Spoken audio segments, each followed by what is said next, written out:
Hello guys, welcome to দৃষ্টি classes. তো আজ আমরা কথা বলতে চলেছি 12 বোর্ডস উচ্চ মাধ্যমিক নিয়ে। উচ্চ মাধ্যমিকে কিভাবে 90 to 95% বা 96% মার্কসও তোমরা অ্যাচিভ করতে পারবে সেটা নিয়ে আমরা আজকে আলোচনা করতে চলেছি। দেখো 96% মার্কস বা 95% মার্কস 12-এ পাওয়া অতটাও শক্ত নয় যতটা তোমরা ভাবো। তোমাদের পারিপার্শ্বিক সবাইকে তোমাদেরকে বলে দেয় যে সত্যি এইচএস খুব হার্ড, কিন্তু তা নয়, এটা খুবই সহজ এক্সাম। আর 12 বোর্ডসের মার্কস কিন্তু তোমরা যদি এমবিএ বা ভবিষ্যতে এমএসসি বা পিএইচডি যে কোনো জায়গায় যাও, তোমরা জেনারেল লাইনে পড়াশোনা করতে কোনো একটা টপিকের ডিপলি স্টাডি করতে যাও, তাহলে এই 12 বোর্ডসের মার্কসটা ভ্যারি করে। ঠিক আছে, তো এটাকে কোনোভাবেই নেগলেক্ট করা যাবে না। তো চলো, আর তোমরা যে কোনো স্ট্রিম থেকেই দেখো না কেন, তোমরা আর্টস হোক, কমার্স হোক বা সায়েন্স হোক, সব স্ট্রিমের জন্য আমি যে টপিকগুলো বলতে, যে টিপগুলো তোমাদের দেবো, সেই টপিকগুলো কিন্তু খুবই ইম্পর্টেন্ট। সেই টিপগুলো তোমরা মেনে চলো, তোমরা নিশ্চয়ই 95 to 96% স্কোর করতেই পারবে। তো চলো না দেরি করে ভিডিওটা শুরু করি। তো ফার্স্ট যে টিপ, সেটা হচ্ছে তোমাদের সিলেবাসটাকে জানা। তোমাদের পুরো সিলেবাস, এটা নলেজ থাকা, এটা ব্রিফলি নলেজ থাকা অ্যাকচুয়ালি সিলেবাসটা আমার কাছে কী। এবার সিলেবাস তোমরা বুঝবে কী করে, সিলেবাস আমরা জানবো কী করে, আমরা অ্যাকচুয়ালি সিলেবাস জানা মানেটা কী। সিলেবাস জানা মানে হচ্ছে তোমরা প্রিভিয়াস ইয়ার কোয়েশ্চেন থাকো, কোন চ্যাপ্টার থেকে কতটা ওয়েটেজে, কোন চ্যাপ্টার থেকে কোন ধরনের কোয়েশ্চেন আসছে, এই সম্বন্ধে নলেজ থাকাটাই হচ্ছে সিলেবাসটাকে জানা। এই সিলেবাসটাকে তোমাদের প্রথমে জানতে হবে। আর একটা কি, তোমাদের রিসোর্সেস কী আছে। তুমি একসঙ্গে 5টা বই ফলো করছো, সেটা হলে তুমি একবার এই বইটা পড়ছো, একবার ওই বইটা পড়ছো, তাহলে তোমরা একটা টপিকের ডিপ নলেজ পাবে না। তোমরা পড়ো, একটা টপিকটাকে পুরো শেষ করো, একটা বই যেটা দেওয়া আছে সে সাফিসিয়েন্ট নলেজ দেওয়া আছে তোমার কাছে, তুমি সেটাকে পড়ো। তোমাকে যে 2-3টে বই আছে, সেই রিসোর্সেস থেকেই বিভিন্ন নিজের নোট বানাও, দিয়ে সেটাকে পড়ো। এবার নেক্সট যে টপিকটা হচ্ছে, সেটা হচ্ছে ডিস্ট্রাকশন। এই 11-12 এই দুটো বছরের সময়কালে একটা স্টুডেন্টের খুব বেশি ডিস্ট্রাকশান আসে, বিভিন্ন ধরনের ডিস্ট্রাকশন আসে। যেমন ধরো তোমরা বন্ধু বলছো আজ এখানে যাবো, আজ পড়া বাঙ্ক মেরে ওখানে যাবো, সেখানে যাবো, খেতে যাবো। এটা করো না।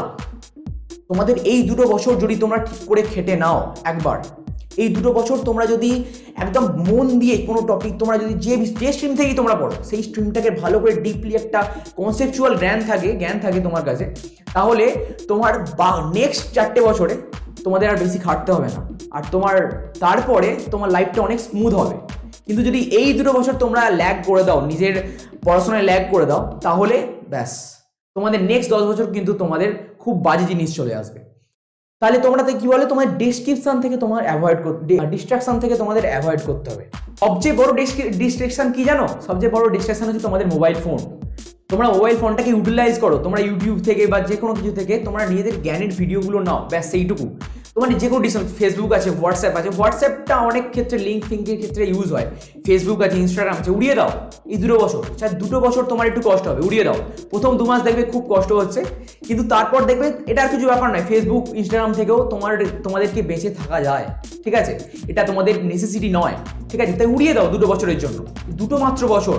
তারপর তোমাদের ফেসবুক, ইনস্টাগ্রাম ইউজ করার অনেক সময় পড়ে থাকবে। তো আমাদের নেক্সট টপিক হচ্ছে পজিটিভনেস। তোমরা এক কাজ করো, তোমরা তোমাদের যেখানে টেবিল বা যেখানে তোমরা পড়তে বসো, সেই পড়ার এনভায়রনমেন্টটাকে, সেইখানে যেখানে তোমার দেখো তোমার সবসময় চোখ যায়, সেই জায়গাটায় 95% ইন বোর্ডস বলে লিখে দাও, ঠিক আছে? হয়তো তোমাদের এটা খুব ছেলে মানুষই মনে হবে, ঠিক আছে, হয়তো এটা কিন্তু খুব একটা ছোট চেঞ্জ। আর এই ছোট চেঞ্জটা তোমার একটা বড় পরিবর্তন আনতে পারে। তোমরা যখন নিজেদের চোখের সামনে দেখতে পাবে 95% বোর্ডস, একদম তোমার মাইন্ডে, তোমার ব্রেনের 10% হচ্ছে অ্যাক্টিভ আর 90% সাবকনসিয়াস। তো তোমার সাবকনসিয়াস মাইন্ডে এই ব্যাপারটা ঢুকে যাবে যে হ্যাঁ, আমাকে 95%ই পেতে হবে। আর তোমার অ্যাক্টিভ মাইন্ডটা সেই মতনই কাজ করবে, সেই দিকে, সেই ফোকাসেই তোমার চলে আসবে 95% বোর্ডসে আমরা পাবো, বোর্ডস আমরা পাবোই, আমরা 95%। তো তোমরা যখন খাবে 95% বোর্ডস, হাঁটবে 95% বোর্ডস, এটাই তোমার মাথায় থাকবে, ঠিক আছে? তা তোমরা সেই অনুযায়ী মেহনত করতে পারবে। দেখবে তোমাদের আশেপাশে, তোমার পাশের বাড়ির কাকা কাকিমা, হ্যান ত্যান, তোমার দূর সম্পর্কের কেউ বলবে না বাবা 12-এ খুব টাফ পরীক্ষা, কিন্তু না, অ্যাকচুয়ালি নয়, এত টাফ পরীক্ষাও নয়। তোমরা যদি একটু সিরিয়াসলি মেহনত করো, তাহলে এতটাও টাফ পরীক্ষা নয়, ঠিক আছে? তাই পজিটিভ থাকো, নিজেকে মোটিভেটেড রো, সবসময় মোটিভেটেড থাকবে। আর মোটিভেটেড তখনই থাকবে তখন তোমরা কোয়েশ্চেন সলভিং করতে পারবে, ঠিক আছে? এটাই সবথেকে বড় মোটিভেশন। তো ডিস্ট্রাকশন থেকে দূরে থাকবে আর পজিটিভ থাকবে, নিজের মধ্যে একটা পজিটিভ এনার্জি রাখবে। আমাদের 4th পয়েন্টটা হচ্ছে রিভিশন। দেখো বোর্ডস এটা নয় আমরা কতটা কভার করলাম, আমরা পুরো সিলেবাসটাকে শেষ করলাম কিনা। বোর্ডস হচ্ছে এটা আমরা সিলেবাসটাকে কতবার রিভিশন করলাম, কতবার দেখলাম। দেখো তুমি যদি ভাবো 2-3 বার রিভিশন করে তুমি বোর্ডসে 95% পাচ্ছ, না, হবে না। তোমার বেশি পড়তে হবে না, কিন্তু তোমায় যেটুকু পড়তে হবে সেটা তোমাকে বারবার দেখতে হবে, তোমায় রিভিশন করতে হবে। তোমাকে তো মিনিমাম 5 বার রিভিশন করতেই হবে। বেশি পড়তে যেও না, কিন্তু যেটুকু পড়েছো সেটুকু বারবার রিভিশন করো। এবার তুমি রিভিশন করবে কি করে? এবার রিভিশন করার একটা পদ্ধতি আছে। ধরো তুমি একটা চ্যাপ্টার পড়লে, এবার তোমার পড়ার চ্যাপ্টারটা শেষ হলো, তুমি নেক্সট চ্যাপ্টারে গেলে। এইবার এই যে ফার্স্ট চ্যাপ্টার, তুমি যখন নেক্সট চ্যাপ্টারটা পরের দিন পড়তে বসবে, তুমি ফার্স্ট চ্যাপ্টারটা পড়ে নিলে, ফার্স্ট চ্যাপ্টারটা পড়ে এইবার তাড়াতাড়ি পড়ে নেবে। একবার ফার্স্ট চ্যাপ্টারটা তাড়াতাড়ি পড়ে নিলে, দিয়ে সেকেন্ড চ্যাপ্টারে গেলে, দিয়ে প্রথম যে চ্যাপ্টারটা পড়লে তুমি, সেটা তোমার মাথায় থেকে গেল, আবার তুমি সেকেন্ড চ্যাপ্টারটা পড়লে। এইভাবে তুমি যখন সেকেন্ড চ্যাপ্টার শেষ করলে, প্রথম চ্যাপ্টার দ্বিতীয় চ্যাপ্টার পড়লে, দিয়ে আবার থার্ড চ্যাপ্টারে গেলে। এইভাবে কি হবে, তোমার হয়তো 3 নম্বর যে চ্যাপ্টার তুমি করছো সেটা তুমি কম এগোতে পারবে, কিন্তু তুমি এটাকে বারবার রিভিশন করছো। তুমি যখন আবার বইটা পড়ছো, তুমি প্রথম থেকে পড়তে যাচ্ছ, তাহলে কি হবে, তোমার বারবার মাথায় থেকে যাবে। এবার বারবার তুমি পড়লে কি হবে, তুমি যখনই কোয়েশ্চেনগুলো দেখবে, তোমার মাথায় ভিজুয়ালাইজেশন চলে আসবে, হ্যাঁ আমি যেটা তো পড়েছি, এরকমভাবে রিভিশন করবে। ঠিক আছে, এটা নয় পুরো সিলেবাসটা কভার করলাম, আবার প্রথম থেকে শুরু করলাম, আবার সিলেবাসটা শেষ করলাম, এরকম করলে হবে না। এটা স্মার্টনেস নয়, এটা স্মার্ট রিভিশনের পদ্ধতি নয়। তুমি একটুখানি পড়লে, পরের যে টপিকে যাওয়ার আগে আবার একটুখানি পড়লে, এইভাবে করতে করতে তুমি যখন লাস্ট বার রিভিশন করবে, দেখবে তোমার আগের যে চ্যাপ্টারগুলো রিভিশন করতে টাইমই লাগছে না। একটা চ্যাপ্টার 10 মিনিট লাগছে রিভিশন করতে, তারপরে তুমি পরের চ্যাপ্টার চলে দিতে পারছো। প্রথম দিন 1 ঘন্টা লাগতে পারে, কিন্তু তার কিছুদিন করার পর দেখবে 10 মিনিট লাগবে। এইভাবে রিভিশন করতে হবে। আমি যে পরের পয়েন্টটা বলতে চলেছি, এটা বলতে পারো তোমার মোস্ট ইম্পর্টেন্ট এটা। এই টিপটা হচ্ছে তোমাকে লিখতে হবে। তুমি ভাবছো, তুমি পড়ছো, মনে মনে বলছো হ্যাঁ আমি তো বলতে পারছি, তুমি মনে মনে সব বলার চেষ্টা করছো, হ্যাঁ আমি সব বলে দিচ্ছি, আমার সব রেডি আছে। না, তুমি লেখো। তুমি লিখতে গিয়ে 10 বার আটকাবে। তুমি কোনখান জায়গায় তুমি আটকাচ্ছ, সেই জায়গাগুলোই তোমার খামতি থেকে গেছে। এই লিখতে হবে তোমাকে ব্যাপারটাকে, তুমি বারবার লেখো। তুমি লিখলেই বুঝতে পেরে যাবে তোমার কোন কোন জায়গায় তোমার খামতি থেকে গেছে। এই জায়গাটা তুমি এবার কি করলে, তুমি একটুখানি দেখে নিলে, দিয়ে আবার সেই জায়গাটা দেখতে শুরু করলে। এরকম করতে করতে একটা সময় আসলে তোমার দেখতে হবে না। আর লিখলে কি হবে, তুমি লিখলে আমাদের কি বলতো, আমাদের মাথার সঙ্গে না আমার হাতেরও মেমোরি থাকে। এবার তুমি যখন লিখছো, তোমার হাতের মেমোরি এসে যাচ্ছে যে হ্যাঁ এরম লিখতে হবে, তোমার হাত সেরমভাবেই চলবে। ঠিক আছে, এইভাবে তোমাদের লিখতে হবে। আর একটা কি, এর সঙ্গে ইম্পর্টেন্ট কি পয়েন্ট, তোমরা যখন লিখবে, বারবার লিখবে। তুমি প্রথম থেকে কি পুরো সিলেবাসটা লিখবে নাকি? যাই একটা টপিক পড়ছো, প্রথম থেকে শেষ অবধি একদম বা এর মতো লিখে যাবে নাকি? অত লেখার সময় আছে, অত পড়ার সময় আছে নাকি? তোমরা কি করলে, লিখতে যে ইম্পর্টেন্ট জায়গাগুলো তুমি দেখলে, তার একটা কি পয়েন্ট বানিয়ে নিলে, একটা বুলেট দিয়ে বা লাল কালি দিয়ে সেই জায়গাটা গোল করে রাখলে, দিয়ে একটা ইম্পর্টেন্ট কি পয়েন্ট লিখে নিলে। এবার তুমি যেই এই কি পয়েন্টটা দেখবে, তোমার পুরো ব্যাপারটা ভিজুয়ালাইজ হয়ে যাবে। তোমার এই আগে যতটা পড়েছো, ওই ইম্পর্টেন্ট কি পয়েন্টটা দেখলে তোমার এই পুরো ব্যাপারটা তোমার মাথায় থেকে যাবে। এইভাবে তোমাদের স্মার্টলি স্টাডি করতে হবে। আর আমার 6 নম্বর পয়েন্টটা হচ্ছে প্রিভিয়াস ইয়ার কোয়েশ্চেন্স। দেখো প্রিভিয়াস ইয়ার কোয়েশ্চেন্স তোমার সেই সব জায়গা, যেসব জায়গাগুলো তোমাদের খামতি থেকে গেছে কিন্তু তোমরা বুঝতে পারো নি, প্রিভিয়াস ইয়ার কোয়েশ্চেন্স দেখলে তোমাদের সেই জায়গাগুলো তোমরা নিজেদেরকে প্রস্তুত করতে পারবে আগে থেকে। তোমরা নিজেদের কনফিডেন্স হবে যে হ্যাঁ এক্সামিনেশন হলেও আমরা করতে পারবো। দেখো কোয়েশ্চেন অ্যাটেম্প করার একটা মেন প্রসেস হলো আমাদের কোনটা অ্যাটেম্প করবো, কোনটা ছাড়বো, এটা জানতে হবে। অ্যাটেম্প করার থেকেও বড় কথা হচ্ছে আমাদের কোনটা ছাড়তে হবে, স্মার্টলি কোনগুলোকেই করতে হবে। এইবার তুমি যখনই প্রিভিয়াস ইয়ার কোয়েশ্চেন্স করছো, তোমার একটা আইডিয়া হয়ে যাবে যে এই কোয়েশ্চেনটা এতখানি টাইম নিতে পারে, এই কোয়েশ্চেন এতখানি টাইম নিতে পারে।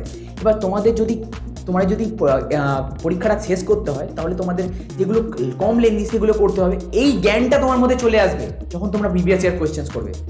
তোমরা যত পারো previous years, last 10 years previous years solve করো। আর তোমাদের কাছে যত মডেল বুক আছে, মডেল কোয়েশ্চেন পেপারস আছে, সেগুলো সলভ করো। আর একটা লাস্ট টিপ বলতে পারো, এটা আমার তরফ থেকে। এটা ছোট জিনিস, কিন্তু এটা তোমাদের স্টাডি রিলেটেড নয়, এটা স্টাডি থেকে বেরিয়ে এটা কিন্তু একটা ভালো চেঞ্জ রাখতে পারে। দেখো তোমরা যদি কোনো রকম ফিজিক্যাল অ্যাক্টিভিটির সঙ্গে না যুক্ত হয়ে থাকো, তোমরা ভাবছো সারাদিন বইয়ে মুখে হয়ে বসে থাকবো, তাহলেই আমরা সব পড়াশোনা জেনে যাবো, সব কিছু আমরা হয়ে থাকবো, আমরা আইনস্টাইন হয়ে যাবো, তা হতে পারবে না। দেখো ফিজিক্যালি ফিট হলে তোমরা মেন্টালি স্ট্রং হতে পারবে। যদি তোমরা ফিট হয়ে যাও, তোমার ফিজিক্যালি ফিট থাকো, তোমাদের বডি এনার্জি প্রডিউস করবে যখন তোমরা পড়বো, তোমার অ্যাটেন্টিভ মাইন্ড হবে, তোমার ফোকাসটা হয়ে থাকবে। এবার তুমি ধরো ভীষণ ল্যাথার্জিক, ঠিক আছে, তুমি খুব লেজি টাইপের, তুমি তোমার পড়াশোনাতে কনসেন্ট্রেটই করতে পারবে না। তুমি একটুখানি পড়বে, একটুখানি চেয়ারে বসবে, তোমার কোমরে ব্যথা করবে। ব্যাস একটু শুয়ে পড়বে, শুতে শুতে কখন ঘুমিয়ে পড়বে, আর তোমার হাত থেকে কখন টাইম বেরিয়ে যাবে তুমি বুঝতেই পারবে না। আজ করবো কাল করবো করে তোমার আর সিলেবাসটাই কমপ্লিট করা হবে না, তোমার রিভিশন করা হবে না, কিচ্ছু করা যাবে না। তাই কোনো না কোনো রকম তোমরা যারা কোনো রকম স্পোর্টস খেলো সেই স্পোর্টসটাই কন্ট্যাক্ট হো। তোমাদের এবারে অনেক করোনার জন্য, করোনা প্যান্ডেমিক সিচুয়েশনের জন্য তোমাদের অনেক লেটে হচ্ছে, তোমরা এক্সট্রা 3-4 মাস সময় পাচ্ছ। আপাতত জুনে পরীক্ষা হওয়ার সিদ্ধান্ত হয়েছে, তো তোমাদের হাতে এখন অনেকটা টাইম আছে। তোমরা লাস্ট 2-1 মাস হয়তো তোমরা একটু বন্ধ রাখতেই পারো খেলাধুলা, কিন্তু তোমরা এই সময়টা নিজেদের ফিজিক্যালি ফিট রাখার জন্য একটুখানি দেখো 1 ঘন্টা জন্য যদি তোমরা শরীরকে টাইম দাও তাহলে কিন্তু এটা অনেক বড় চেঞ্জ আনতে পারে। 1 ঘন্টা কিন্তু পুরো দিনের মাত্র 4%। তো তোমরা যদি মাত্র 4% পুরো দিনের নিজের শরীরের জন্য দাও তাহলে কিন্তু এটা একটা খুব ভালো জিনিস। তোমরা ফিজিক্যালিও ফিট রাখতে পারবে আর মেন্টালিও অ্যালার্ট থাকতে পারবে। তো এই হচ্ছে বেস্ট কিছু কিছু টপ টিপস, ঠিক আছে, যেগুলো তোমরা মাথায় রাখলে একটা ভালো স্কোর 95 to 96% স্কোর বোর্ডস এক্সামে পেতে পারো। এমন কিছু ব্যাপার নয় এটা পাওয়া। তো তোমরা এগিয়ে যাও, মোটিভেটেড থাকো। আর যদি ভিডিওটা ভালো লেগে থাকে তাহলে একটা লাইক করে দিও, যদি চ্যানেলে নতুন হও তাহলে চ্যানেলটাকে সাবস্ক্রাইব করে দিও, আর তোমার বন্ধুদের সঙ্গে শেয়ার করে দিও যাতে তারাও এই ভিডিওটা ইউটিলাইজ করতে পারে।